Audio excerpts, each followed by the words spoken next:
अच्छा, तो आज की लो एनर्जी वर्कशॉप में we are gonna go over something that is really important for freelancers which is milestone management. ठीक है, तो now if you do a lot of hourly projects, stick till the end because there will be more relevant items there for you, but majority of the front loaded workshop will be more about like fixed price projects and how to manage them. Okay, so in any project that is fixed price, basically you and a client talk about a scope of the project, and then you decide कि यार इस scope के लिए भाई इतने पैसे सही हैं। ठीक है, which is in theory fine but in practice very wrong, cause होता क्या है कि when the project starts you decide इतना पैसे हैं, two things can happen. One is either the scope you decided on was not the scope and you run into issues, or the dollar you decided were enough are not enough dollars and you run into issues. Both could be because of different reasons, इसलिए मैं separately कह रहा हूँ, but they are tied closely together. Scope ज़्यादा होगा तो obviously you'll have to work harder and spend more money. यहाँ पे कभी कभी ये होता है कि स्कोप ज्यादा in terms of time of length नहीं होता, लेकिन it was in terms of complexity, and then the rate you calculated at was for like a less complex task but it turned out to be a more complex task, तो तब भी dollars में मसला आ गया। तो इन दोनों चीज़ों को अवॉइड करने के लिए our or like everyone's recommendation if you go to any company or whatever, it's always के scope should be divided into milestones। ठीक है, and if you are an up worker, and बल्कि even on Fiverr I think now they do it, where they ask you can you please divide your project into milestones when you're sending a fixed price proposal, right? So what I noticed is in this server we had a recent query also, and generally speaking over the lifetime of doing this freelancing coaching, I've seen that a lot of people struggle with how to set up these milestones. ये होनी क्या चाहिए? How do you divide them up? Why should you divide them up? So on and so forth. Many different things. So for the next 5 or 10 minutes, I'm going to talk about everything from a fixed price perspective, and then we're going to jump to a bit of a hourly price perspective also, because maybe you can do milestones in terms of scope. Okay, so let's get into it. सबसे पहले, whenever you do any freelancing contract work project जिसमें like आप job नहीं है या remote job नहीं है या contractual नहीं है, always try to have a kick-off milestone. ठीक है, this is just think of it as like a, तो मैं पहले milestones divide कर लेता हूँ और फिर बताता हूँ how to think about them. Always have a kick-off milestone, then have a second milestone which I like to call the cost milestone, and then obviously have the last milestone which is profit milestone. Proof it milestone. तो generally speaking every project you ever do उसके ये 3 chunk बनते हैं, and then depending on अगर बहुत बड़ा project है इन्हीं को फिर छोटे-छोटे chunks में you can further divide also, but here's how you should think about it. जो kick off milestone है ना is basically trust लेने के लिए कि the client trusts you, they're willing to work with you, you're not gonna run away, they're not gonna run away, whatever. This is a small like समझ लो deposit to in order to work together, right? And usually this would be around anywhere from, I would say, 5 to 15% of the total cost of the project. Again, there will be exceptions sometimes, but generally speaking, 5% to 15%, you can have the kickoff milestone laid out as that. यार एक second call आ रही है।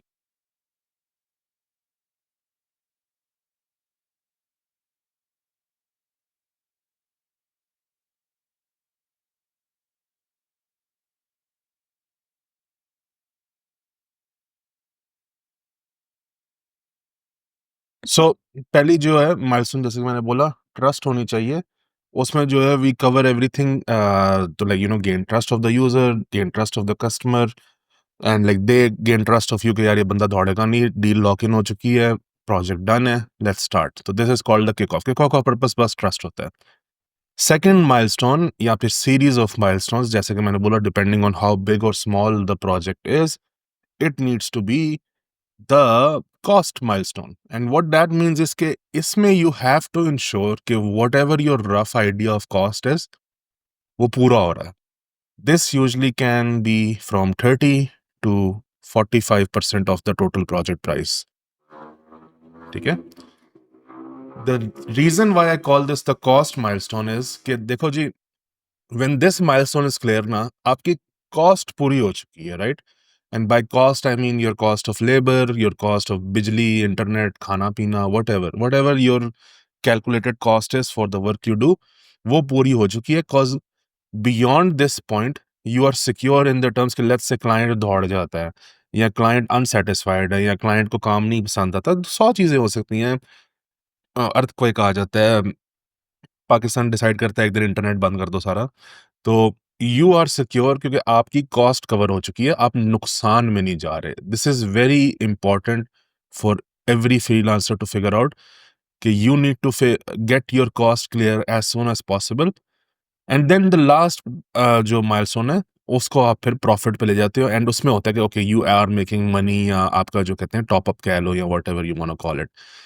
This is like now you're on the green side, right? And this is like whatever the percentage is left of over here, that's usually the range. So I want to focus the rest of the workshop a bit more on this one, cost. Why is this important, right? तो इसके couple of reasons है। जैसे कि मैंने पहले बोला, you need security from loss। ठीक है।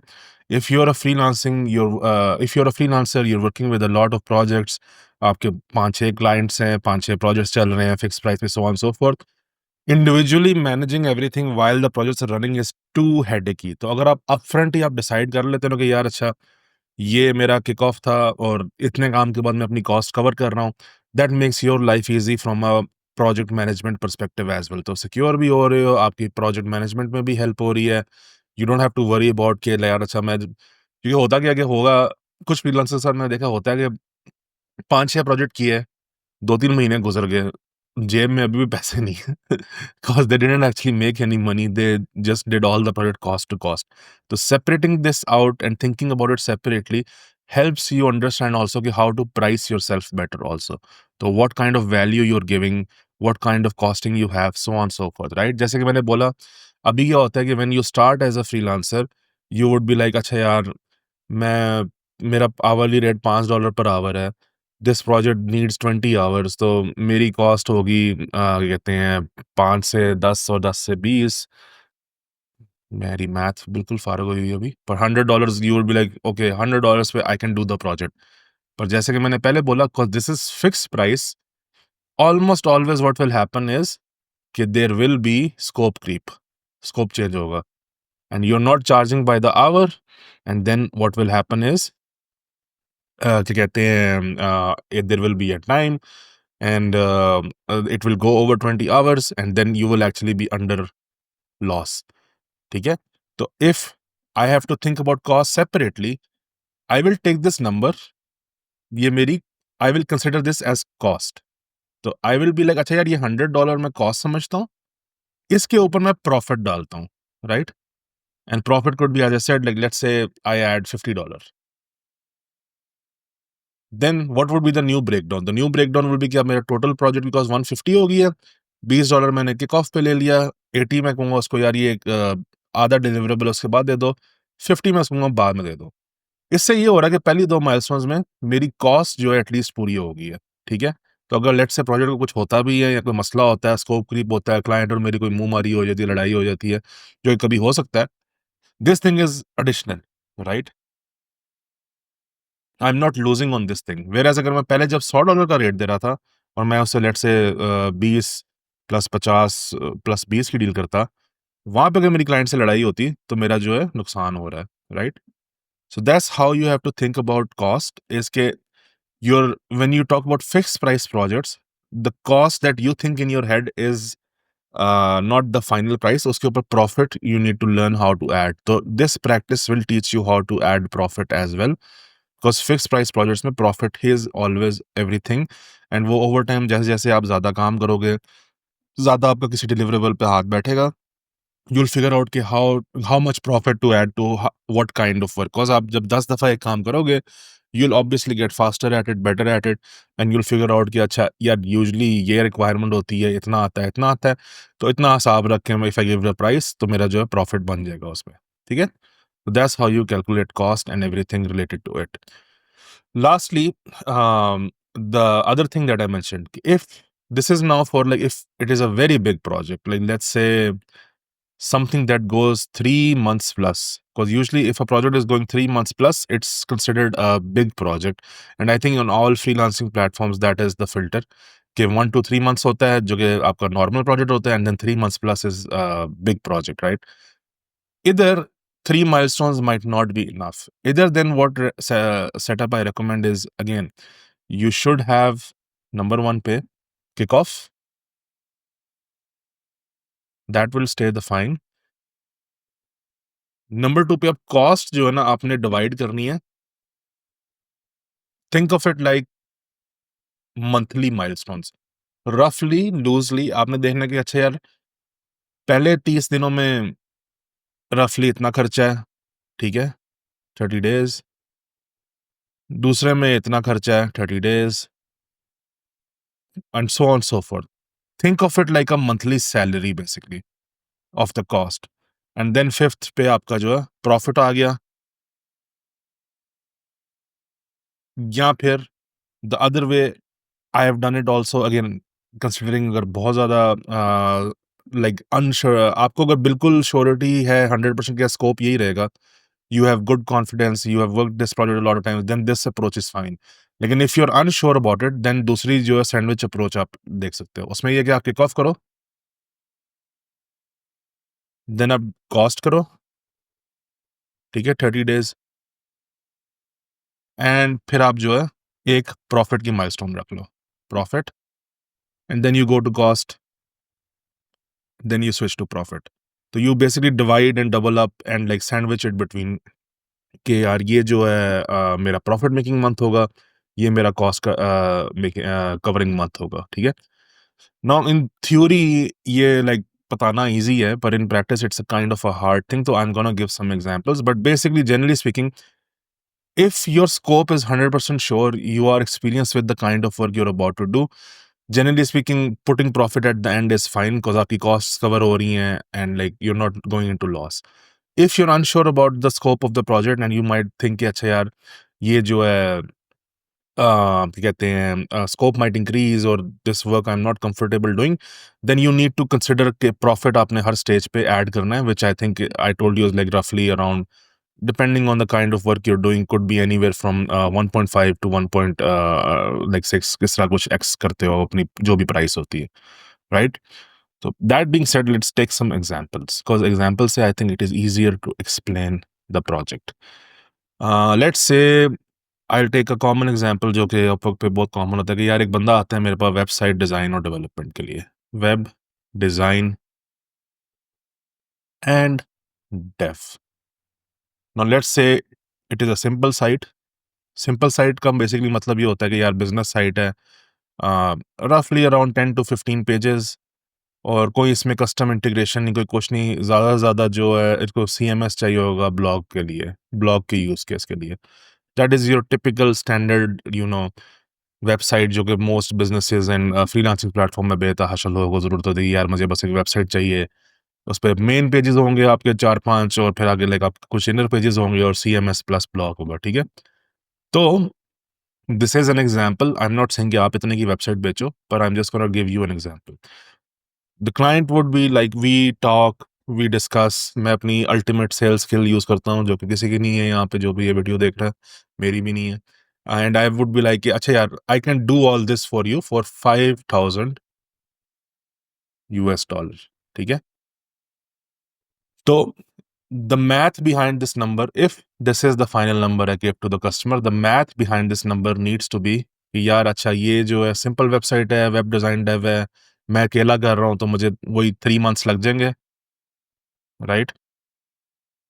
तो इसके पीछे जो रफ मैथ मैंने की होगी ना, वो इस तरह की होगी कि मैं किक ऑफ इस बंदे से 500 लूँगा, ठीक है? जब डिज़ाइन की पहली स्टेज कंप्लीट हो जाएगी, मैं ऐसे लेट्स से 1000 ले लूँगा, और जब क्या कहते हैं डिज़ाइन अप्रूव हो जाएगा, मैं इससे 1000 और ले लूँगा।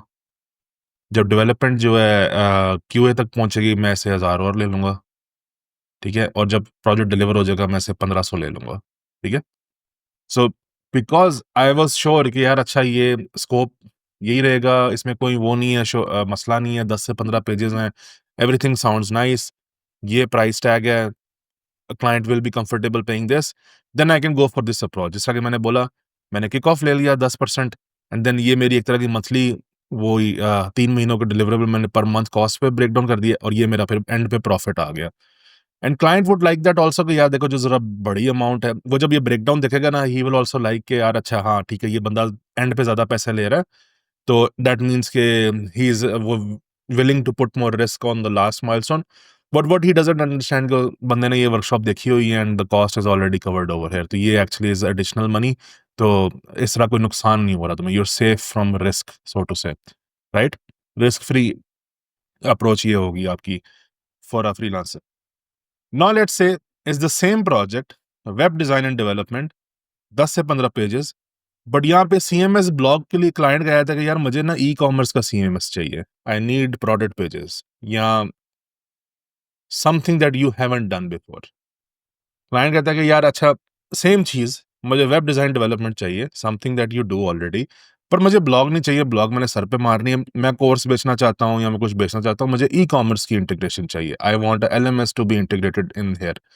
तो now you go back to the drawing table and you're like, acha, I haven't done e-commerce integration kabhi. I don't know how complicated that would be.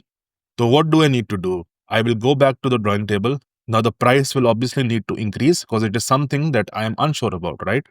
But how you increase the price is थोड़ा strategic. जैसा कि मैंने बोला, वो अब इस तरह होगी 500, 1000, but this 1000 would be actually 1500, and then 1500, and then whatever the remaining amount is, so ये कितना है, 1500, 3000, 4500, एंड let's say I add like a 1500 at the end. This total is now 4500, 5500, $6000. सही है?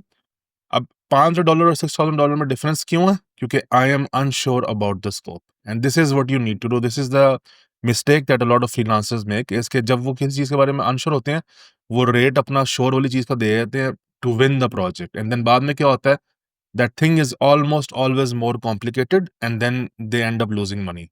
So that's the whole point. Fixed price projects mein, when you price stuff, you need to be sure about the scope. If you are unsure about the scope, always try to give yourself more margin and try to go for this kind of approach, जहाँ पे आपकी पहली cost वाली है but बाकी almost सारी with profit है। That way, if the scope increases, if it is harder, you're not losing that much money. But if the scope doesn't increase, pata chale e-commerce is as easy as blog, it's not. Then you save money and make more money, right? That is the fundamental principle behind fixed pricing projects. So hopefully that examples made it a bit clear. But generally speaking, just to summarize it, scope अगर clear है तो go for like the staggered approach I said, जिसमें आपका kick off है, cost है, cost है, profit है. If scope is unclear, yeah, you are not sure at the time of sending the proposal, kickoff, cost, C plus P, C plus P, C plus P. And this will generally be more price than the clear scope one. So just keep that in mind.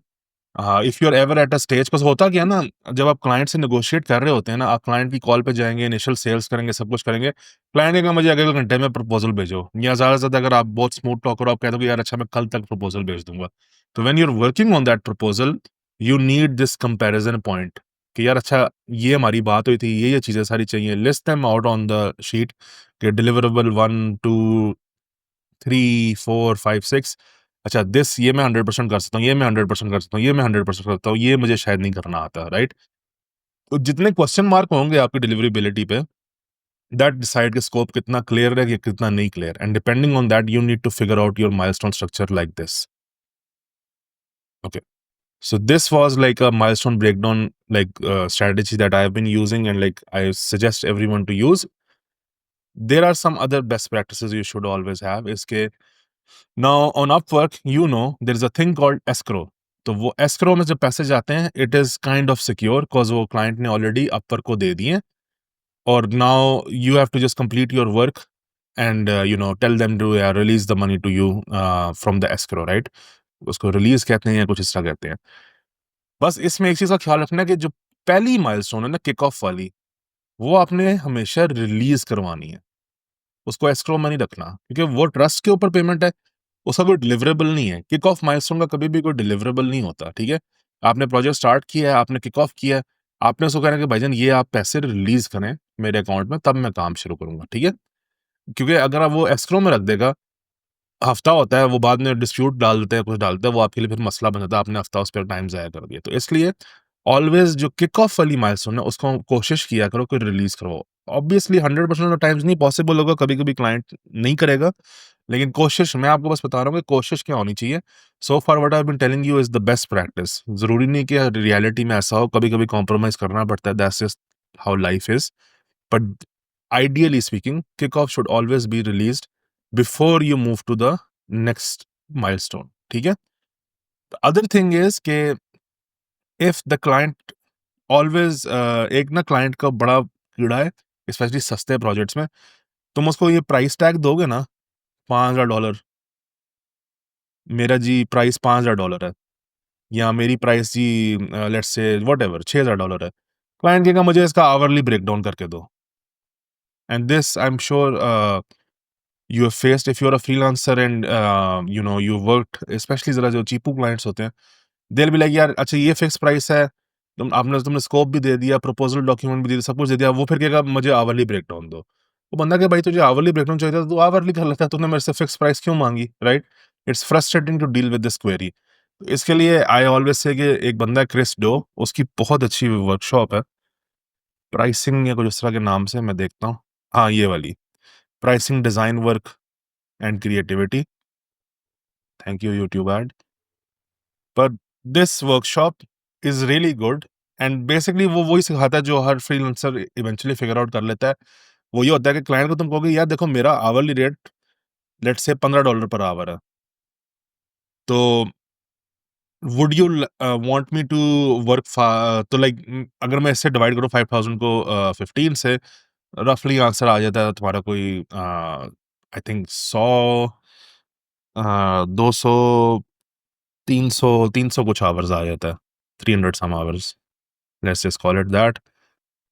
And client is like, why is it taking so long? And you're like, okay, that is how long it takes, blah blah blah. It's like, नहीं मुझे जल्दी चाहिए. तो अच्छा तुम्हें जल्दी चाहिए क्यों? You value faster delivery? हाँ, I do. लेकिन if I'm charging you by the hour, अगर मैं जल्दी डिलीवर करूँ, then there are less hours, right?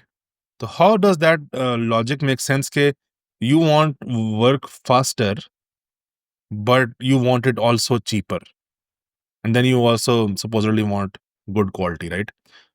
That's why it doesn't work. This equation doesn't work. When you are an expert at something, when you've been doing something for a long time, let's say web design dev की बात करते हैं, मैंने 10 वेबसाइटें बनाई हुई हैं. जो 11वीं वेबसाइट मैं बनाऊंगा, the time it took me to make the first 10 website, 11वीं में मुझे कम लगेगा, because now I am more experienced, I have more templates, reusable components, more context. तो ये सारी बात होती है. तो लाइक अगर मैंने 10 दफ़ा वेबसाइट बनाई है, 11वीं दफ़ा जब वेबसाइट बनाऊंगा मुझे थोड़ा कम टाइम लगेगा, 12वीं दफ़ा कम लगेगा, 20वीं दफ़ा कम लगेगा. तो अगर मैं आवरली चार्ज करता रहूंगा, then that I'll be losing money, right? And that's the whole point of fixed pricing. Yeah, fixed pricing में you don't need to justify yourself. This is the price because this is the price. And जो scope है वो scope है, जो milestones है वो milestones हैं, जो deliverables हैं वो deliverables हैं, right? If the client ever argues कि यार अच्छा नहीं मुझे घंटों का breakdown दो या कुछ दो, watch that Chris Tovali workshop. He does a way better job than me at explaining why and how you should price yourself fixed and how to negotiate with the client also. क्योंकि client के सामने ना कभी-कभी it's as simple as कि तुमने ज़रा अपने आप को डिफेंड करना होता है. You don't have to you know अपनी गर्दन नहीं झुकानी होती है हर रिक्वेस्ट के ऊपर. जस्ट टेल देम ब्रो कि आपको जो वैल्यू चाहिए, वैल्यू आपको किस चीज़ में कि जी मुझे फ़ास्ट डिलीवरी चाहिए और मुझे एक अच्छी चीज़ चाहिए, या then the price is gonna be this what I quoted, right? And then they like नहीं मुझे सस्ते में चाहिए, then okay, then it will either be slower और it will be worse. Pick one. And most probably most clients will be like नहीं भाई मुझे slow भी नहीं चाहिए, मुझे वर्स भी नहीं चाहिए। Then you will be like okay, then this is the price. And अगर वो पुश करते हैं आवरली पे आओ, देन टेल देम नहीं आवरली पे नहीं कर सकते, हमने फिक्स प्राइस की बात की है। तो अब यहाँ पे ना एक और चीज़ आ जाती है, and this will gonna wrap up the workshop is के hourly pricing why is it looked down upon? ये मैं हमने भी पहले बात की हुई है, and I will just like to reiterate because अब हम लोग माइलस्टोन पे बात कर रहे हैं। For longer engagements, hourly is almost always a pain to manage. Unless आपकी कोई जॉब टाइप लगी है या कोई कॉन्ट्रैक्ट है जिसमें आप मंथली काम कर रहे हो और आवर्स लॉग कर रहे हो, like you are an augmented resource, basically वो तो जॉब है। I am just talking from a deliverability वाले प्रोजेक्ट के पॉइंट ऑफ पर्सपेक्टिव से, hourly is almost always more painful unless you are being unethical, जो कि most freelancers then end up being. वो क्या करेंगे, डबल घंटे चार्ज करना शुरू हो जाएंगे, क्लाइंट से झूठ बोलना शुरू हो जाएंगे, काम करनी 1 घंटे का काम होगा 4 घंटे लॉग कर रहे होंगे, तो वो वाली हरकतें करनी है वो अलग मसला है। लेकिन let's say you are a ethical अच्छा बच्चा freelancer and you do ethical hourly logging tracker के साथ या whatever, then the longer the engagement is the verse it is for you, cause वही वाली बात है कि 1 मंथ जब आप एक जॉब करोगे, आपको काम में शायद लेट्स से 100 घंटे लगेंगे। जब दूसरे महीने आप वो काम करोगे, आपको वो 90 घंटे लगेंगे। जब तीसरे महीने आप काम करोगे, आपको वो 80 घंटे लगेंगे। Now why is this going down? Because you are getting better at the job, right? मैं किसी ज कहीं भी जब मैं as a freelancer generally speaking मैं कहीं पे भी काम करता हूँ, होता क्या है कि जो काम मैं पहले महीने कर रहा था, दूसरे महीने मुझे कम टाइम लगता है, तीसरे महीने मुझे कम टाइम लगता है, and this goes down over time, like 4-5 महीने ये वो। तो लॉन्गर एंगेजमेंट्स में क्या होता है कि hourly starts hurting you because now I'm doing the work faster because I understand the work better, but I can't charge the same amount of money that I did on the first month because now I do that stuff faster. It kinda like वो कहते हैं ना अपने पैर पे कुल्हाड़ी मारने वाला सीन आ जाता है। इसलिए for longer engagements anything that is 1 month plus you don't want क्या कहते हैं hourly pricing, you want fixed pricing. Fixed pricing में क्या है कि आपने क्लाइंट से वट्टा-सट्टा किया हुआ कि भाईजान मैं हर महीने $2000 लूँगा इस काम के। तो that way coming back to our original point, if you are sure कि scope is good, scope is clear, right? That $2000 is gonna make you a happy person. Because over time क्या होगा, you'll get faster at the job, but you're making the same amount of money, तो आपका margin बढ़ता जाएगा। So that's why fixed price is always, always, always better when we talk about longer engagements. लेकिन hourly does have a place, which is, as I said, shorter engagements. Shorter engagements में क्या है, हफ्ते का काम है जी। आ, क्या कहते हैं, मैं मुकाना चाहता हूँ, या फिर लाइक कह लें कोई सर्विस आप प्रोवाइड कर रहे हैं, कंसल्टेंसी है, कॉन्ट्रैक्ट एंगेजमेंट है, कोई छोटा सा फिक्स है, इंटीग्रेशन है, इन सब चीज़ों में hourly is better. And hourly का कोई स्कोप नहीं होता, सिंपली यही होता है कि भाईजान हम आप डिलिवरेबल्स डिसाइड कर लेते हो, मैं ये काम करूँगा और हम लोग आवरली जाएँगे और जितने आवरली लॉग होंगे उतने हम लॉग करेंगे, एंड आगे फीस भी ले लो, ठीक है? Last I just want to touch on like basically is this thing, if you are working on Upwork and you are doing hourly projects, ये चीज़ अपने दिमाग में बर्न इन कर लो, because the thing is let's say you started work on Monday and you logged hours till Saturday, आपको payment अगले से अगले हफ्ते मिलेगी। तो लाइक लेट्स से मैंने 5, 5, 5, 5, 5, 5 लाइक तकरीबन लाइक लेट्स से 25 घंटे लॉग किए इस वीक में। I won't get paid Friday, I will get paid 1, 2, 3, 4, 5, 6, 7, 8, 9, 10 10 दिनों बाद पेमेंट मिलती है। व्हेयरएज़ फिक्स्ड प्राइस माइलस्टोन्स की 5 दिनों बाद मिलती है। पर द प्रो एंड कॉन है यहाँ पे। प्रो ये कि जो आवरली होता है ना, ये फ्राइडे के दिन के बाद द क्लाइंट कांट डिस्प्यूट। तो क्लाइंट को मिलते हैं मेरे ख्याल से 5 दिन या ऐसा कुछ कि डिस्प्यूट कर लो, ये फाइनल डे टू डिस्प्यूट। ये सिक्योरिटी पीरियड है अपवर्क का। ये सिक्योरिटी पीरियड अपवर्क की तरफ से होता है, कोई इश्यू आ जाए, आपका कोई स्कैम खुल जाए, स्कैंडल खुल जाए, तो वो आपसे पैसे आपके रोक लें। लेकिन यहाँ तक इसके बाद क्लाइंट कुछ नहीं कह सकता। ये फ़ायदा होता है आवरली का। व्हेयरएज़ जो फिक्स्ड प्राइस होती है, उसमें जब आप भी कोई भी आप कोई फिक्स प्राइस प्रोजेक्ट करोगे, बड़ी सी वार्निंग आती है कि भाईजान you are responsible for your own milestones, you are responsible कि आपको पैसे टाइम पे मिले। एंड वो again you can manage if you're following along and like you take the kick-off payment, you break down the project into proper milestones, so on so forth। तो ये थोड़ा सा ज़हन में रखना कि फिक्स प्राइस वर्सेस आवरली में क्या फ़र्क होता है। And lastly like if you are working with direct client, DC direct client जिसको हम डीसी कहते हैं, डीसी पावर, उसमें if you are doing fix price, same concept applies कि भाई आपकी माइलस्टोन है, उसकी पेमेंट आप पहले लें एडवांस एंड देन काम करना शुरू करें, क्योंकि उसमें कोई एक्स्ट्रा वाला सीन नहीं है। तो आप एस्क्रो में नहीं पैसे डाले, आपने क्लाइंट को कहना भाई पहले मुझे पैसे पकड़ाओ, फिर मैं काम शुरू करूँगा। एडवांस लिए बगैर आपने काम करना ही नहीं है। और अगर आपका आवरली है, तो आपने 2 हफ्ते से ज़्यादा वेट नहीं करना। ये नहीं करना कि महीने के एंड पे मेरे जितने घंटे बनेंगे मुझे पैसे दे देना, क्योंकि उसमें क्या होगा, वो महीने के एंड में पैसे नहीं देगा तो आपका पूरा महीना ज़ाया हो गया। 2 वीक से ये होता है कि 2 weeks are enough of a risk. इतना रिस्क लेना पड़ता है, इतना रिस्क स्पाइडरमैन को भी लेना पड़ता है। तो 2 वीक्स जो है आप आवरली कर लो, that is fine. And direct client अगर 2 हफ्तों में नहीं पे करता, you stop the engagement, no harm no foul, right? That's the only consideration direct client में, क्योंकि there is no escrow when you work with direct clients, right? That's how you have to manage it.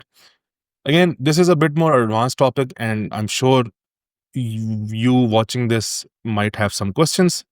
To leave them below. Otherwise, join our Discord, जहाँ पे you can come and ask me and pick my brain on specific cases. But as I said, over here, everything I taught is a general use case या best practice which you should strive for. लेकिन ये नहीं होता कि 100% of the times ऐसे ही चीजें naturally and beautifully flow करेंगी. There are challenges and issues at every step, and that's why we open the server जहाँ पे लोग आके अपने question one on one पूछ सकें. तो I'll see you in there next week.